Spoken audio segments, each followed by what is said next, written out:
नमस्कार विद्यार्थी मित्रांनो, आज आपण आपला परिसर या पुस्तकातील पाठ पहिला आपल्या अवतीभोवती हा पाठ शिकणार आहोत। या पाठामध्ये काय काय दिलेले आहे त्याची माहिती आपण घेणार आहोत।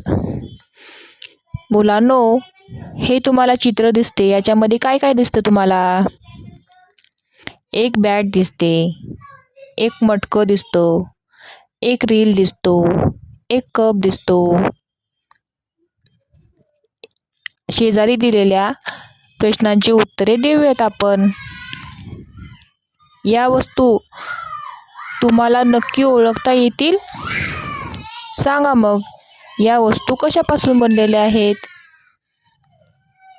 ही बॅट आहे, ती लाकडापासून बनलेली आहे। हा कप मातीपासून बनलेला आहे। हा रील कापसापासून बनलेला आहे आणि हे मटकं मातीपासून बनलेलं आहे।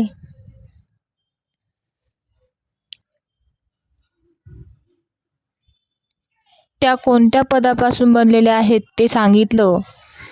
आता सांगा, ते पदार्थ कुठे सापडतात?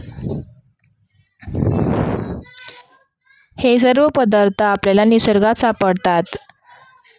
बॅट लाकडापासून बनली, लाकूड झाडापासून, हे मटकं मातीपासून बनलेलं आहे आणि हा रील कापसापासून बनलेला आहे।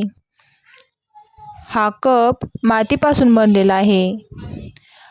माती, लाकूड ह्या सर्व वस्तू आपल्याला निसर्गतः मिळतात। या वस्तूंचा उपयोग सांगा। लाकडी बॅटने आपण बॉल खेळतो। मटक्यामध्ये पाणी साठवण्यासाठी किंवा पाणी वाहून नेण्यासाठी उपयोग होतो। या रीलचा उपयोग कपडे शिवण्यासाठी, कपडे बनवण्यासाठी होतो। कपाचा उपयोग आपल्याला चहा पिण्यासाठी किंवा इतर पेय पिण्यासाठी होतो।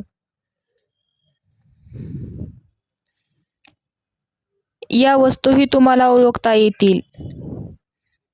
आता ह्या शेजारी दिलेल्या वस्तू तुम्हाला ओळखता येतील ना?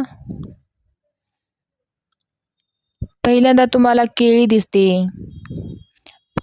त्याच्यानंतर आवळा दिसतो आणि त्याच्यानंतर मक्याचं कणीस दिसतं।